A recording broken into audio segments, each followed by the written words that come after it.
Hello दोस्तों, आज हम बात करने वाले हैं उत्तराखंड की प्राथमिक शिक्षा भर्ती 2021-22। देखिए दोस्तों, ये वीडियो थोड़ा सा लंबा हो सकता है, लेकिन आपको मैं पूरी इन्फॉर्मेशन देना चाहता हूँ। काफ़ी लोग जो है कमेंट करते रहते हैं, तो पूरी डिटेल में आपको यहाँ पर इसमें देखने को मिलेगा। और ये जो है चंपावत जनपद का प्रत्यावर्तन लिस्ट है, जो कि आपका 2021-22 में लगभग जो है टोटल पोस्ट आपकी ऑल उत्तराखंड में 451 पोस्ट है। और इसमें चंपावत डिस्ट्रिक्ट के बारे में हम जानेंगे यहाँ पर, ठीक है। अभी लास्ट में शायद से इसकी पोस्ट भी बता दूँ, अभी याद नहीं आ रहा मुझे, देख के बताना पड़ेगा। और यहाँ पर देखिए, ये अभी पीडीएफ रूप में नहीं है, पीडीएफ मैं आपको बाद में दे दूँगा। अभी ये आपका एक्सेल फाइल है, शायद ही आपके फ़ोन में ये खुले, ठीक है। मैं आपको बता रहा हूँ, यहाँ पर बीएड कैंडिडेट हैं, डीएलएड कैंडिडेट हैं और NIOS वाले हैं, ठीक है।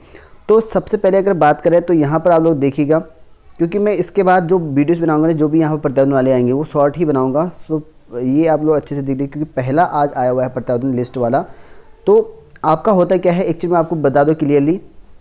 जब आपका सबसे पहले फॉर्म के लिए आवेदन होता है, आवेदन करने के बाद यहाँ पर जो है अगर करेक्शन करने के लिए आपका आता है तो प्रति आवेदन यहाँ पर आता है, और प्रति आवेदन के हिसाब से ही आपकी मेरिट बनती है। ये आपका एक तरह का मेरिट लिस्ट समझ लीजिए इसके बाद का, ठीक है। वो फाइनल मेरिट आपकी बनती है जब आपकी काउंसलिंग के लिए लिस्ट आता है। काउंसलिंग के बाद आपका काउंसलिंग होने के बाद से आपकी नियुक्ति होती है, नियुक्ति की लिस्ट आती है और आपके ज्वाइनिंग लेटर आता है। तो इतना प्रोसेसिंग है PRT का। और ये भर्ती का प्रोसेस भी मैं आपको बताऊँगा।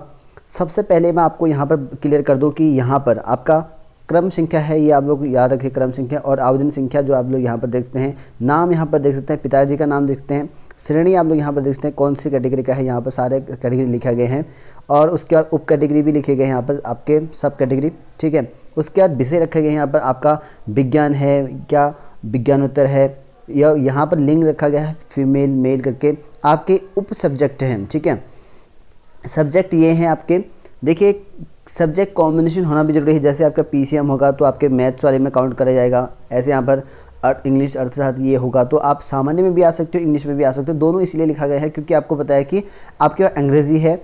मान लो आपका अंग्रेजी में नाम नहीं आता है तो आप सामान्य में चले जाओगे। कभी कभी ऐसा होता है, 2020-21 की जो लिस्ट है उसमें आप ये चीज़ देखने को मिल गया होगा आपको, ठीक है, जो लोगों ने फॉर्म फिल किया होगा। और नए हैं तो कई लोग ऐसे भी होते हैं कि यूट्यूब में नए जुड़ते हैं, पता नहीं होता है, तो मैं डिटेल में नहीं बता पाता हूँ और टाइम पे। तो आज थोड़ी सी डिटेल में ही जानेंगे हम यहाँ पर, ठीक है।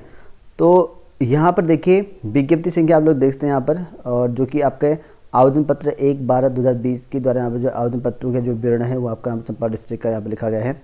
और उसमें यहाँ पर वैसे 21 होना चाहिए था ये मेरे ख्याल से, ठीक है। और अगर बात करें यहाँ पर, इसमें ये कहाँ गया, यहाँ पर, हाँ, गृह जनपद कहाँ से होम डिस्ट्रिक्ट है। हाई स्कूल के यहाँ पर देखिए प्रतिशत निकाल, गुणांक भी निकाल रखे इन्होंने, कितने कितने गुणांक हैं। और इंटर में भी यहाँ पर देखते हैं, इनके गुणांक भी यहाँ पर साफ साफ लिखे गए हैं। और उसके बाद से स्नातक का है, स्नातक के भी गुणांक यहाँ पर लिखे गए हैं। और उसके बाद BED का है, क्योंकि अभी BED के कैंडिडेट चल रखे हैं। BED का भी आप यहाँ प्रयोगात्मक गुणांक जो आपको फॉर्मूला दिया था उसमें फॉर्म फॉर्मेट आप लोग देखा होगा, गुणांक वाला भी फॉर्मेट था आपका, उसमें अच्छे से पता होगा। उसके बाद यहाँ पर TT प्रथम या TT में या CTET या UTET में जो भी होगा आपके पास, वो इनका गुणांक लिखा गया है। और कुल प्राप्त अंक उन सभी को गुणांक जोड़कर कितना कितना गुणांक यहाँ पर आ रहा है उनका यहाँ पर भी लिस्ट है, ठीक है। और अभिव्यक्ति में आप लोग देखते हैं कि यहाँ पर मतलब कि आपका प्रत्यावर्तन आया होगा। जैसे यहाँ पर नर्सरी टीचर कोर्स किया है तो यहाँ पर जो है आपने नर्सरी टीचर कोर्स किया होगा तो इसने फॉर्म फिल कर लिया होगा, जो कि प्रत्यावर्तन आया है। क्योंकि आपको यहाँ पर क्या होता है कि योग्यता कि आपने DELED किया हो या BED किया हो तो ही अप्लाई कर सकते हैं। तो इन्होंने जो है NTT करा होगा तो मेरे ख्याल से, तो इनका प्रत्यावर्तन आए हैं।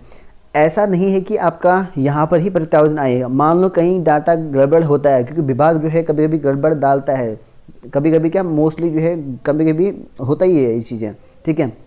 मान लो आपके नंबर TT में गड़बड़ डाल रखे हैं, BED में नंबर गुणांक गलत डाल रखे हैं। अगर आप कुछ भी गलत है तो आप प्रत्यावर्तन कर सकते हैं। प्रत्यावर्तन करने का तरीका भी मैं आपको इसी वीडियो में बता दूंगा, थोड़ा सा वीडियो लंबा होगा आज का, ठीक है।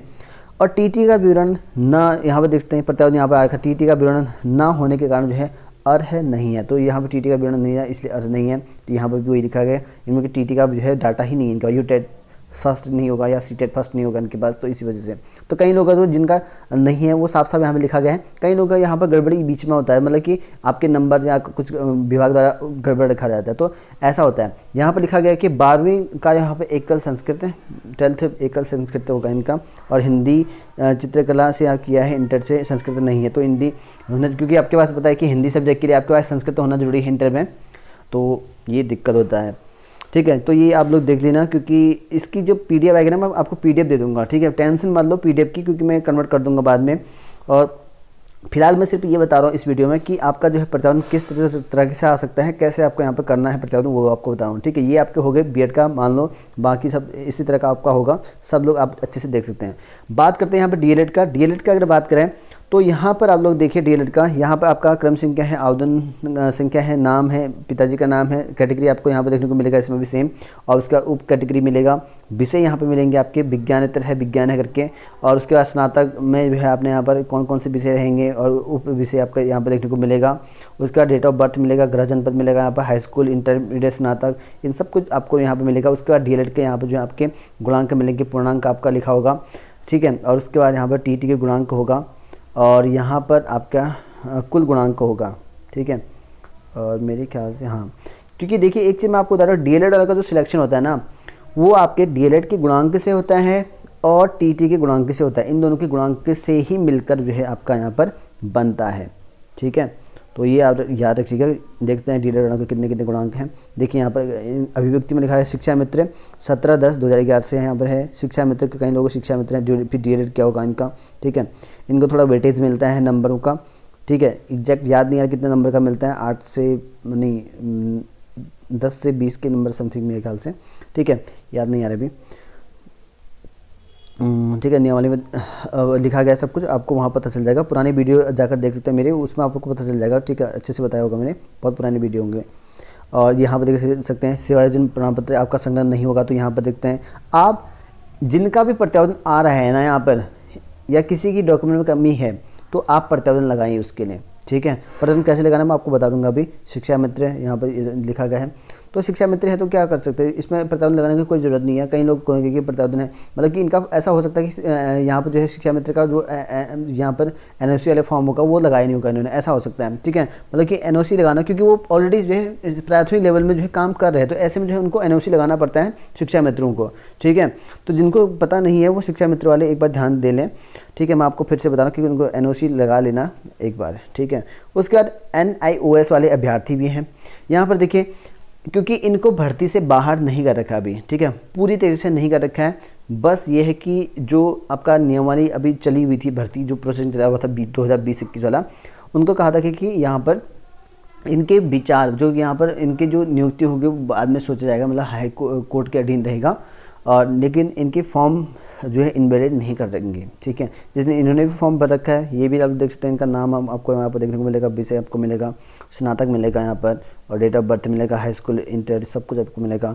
डीएलएड, क्योंकि ये एनएस डीएलएड वाले हैं, तो डीएलएड के नंबर, इसका यहाँ पर इनका गुणांक लगा है टीटी प्रथम, और यहाँ पर जो इनका टोटल गुणांक, क्योंकि ये भी डीएलएड के हैं, तो इसी वजह से हो सकता है कि यहाँ पर जो है केस जीत जाए, इनको प्रायोरिटी मिल जाए, तो उसके बाद यहाँ पर हो सकता है इनका भी सिलेक्शन हो जाए।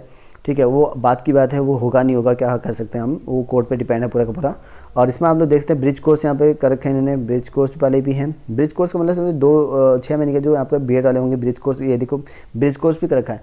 एक तो इन्होंने डीएलएड भी कर रखा है, उसके साथ साथ 2 साल का बीएड, क्योंकि बीएड ब्रिज कोर्स वो होता है ना, जब आप बीएड करते हो उसके बाद 2 साल के अंदर आपको 6 महीने का जो है ब्रिज कोर्स करना पड़ता है, तो ये ऐसा होता है ब्रिज कोर्स। ठीक है, जिनको नहीं पता है, ठीक है, कई लोग न्यू व्यूअर्स होंगे तो उनको बता रहा हूँ मैं, कई लोगों को पता ही होगा। यहाँ पर प्रत्यावेदन है, तो ब्रिज कोर्स है तो प्रत्यावेदन देने की जरूरत नहीं है ऐसा कुछ, या फॉर्म में, या अगर जिसने ब्रिज कोर्स का नहीं लगा रखा तो लगा लेना, नहीं तो कोई दिक्कत नहीं है इसके साथ साथ। ठीक है, और यहाँ पर प्रत्यावेदन आया हुआ कई लोगों के, तो इस तरह का मिलेगा आपको। ठीक है, अब बात करते हैं यहाँ पर प्रत्यावेदन के बारे में। तो देखिए दोस्तों, प्रत्यावेदन करने का तरीका आपके पास यहाँ पर 2-3 ऑप्शन है। एक तो यहाँ पर 28 तारीख तक प्रत्यावेदन की डेट है, 5 बजे तक।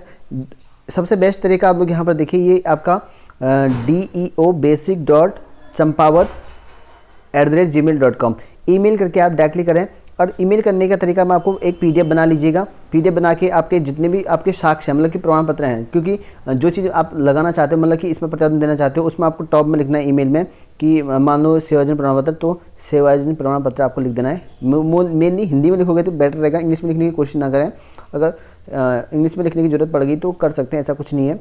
तो मेनली हिंदी में लिखने की कोशिश करें। मान लो यहाँ पे आपके पास टी-टेट, यू-टेट, सी-टेट नहीं है तो ये लिख सकते हैं यहाँ पर सी-टेट प्रमाण पत्र हेतु प्रत्यावेदन या सेवायोजन प्रमाण पत्र हेतु यहाँ पर प्रत्यावेदन आपको लिखना पड़ेगा टॉप पे, जो आपका टाइटल होता है, ठीक है, सब्जेक्ट होता है, वहाँ पर लिख लेना और उसको अटैच करने के बाद अपना सेंड कर देना। स्पीड पोस्ट करना चाहते हो कर सकते हो, पंजीकरण करना चाहते हो कर सकते हो। मेनली जो है मेरे ख्याल से ईमेल करो सबसे बेस्ट, और पंजीकरण इसमें बहुत टाइम लग जाएगा। 28 तारीख लास्ट डेट है, आज हो चुकी है 22 तारीख, तो 6 दिन में पहुंचना इम्पॉसिबल हो जाता है दूर दराज के लिए। तो अगर टोटल पोस्ट की बात करें तो इसमें टोटल पोस्ट आपकी आई थी चंपावत डिस्ट्रिक्ट में 19 पोस्ट है, तो 19 पोस्ट के लिए यहाँ भर्ती है और उसके बाद आपका रिजल्ट आपका आएगा, यानी कि मेरिट लिस्ट आपकी आ जाएगी। तो आप इनके लिए जो प्रत्यावर्तन इस तरह का कर सकते हैं।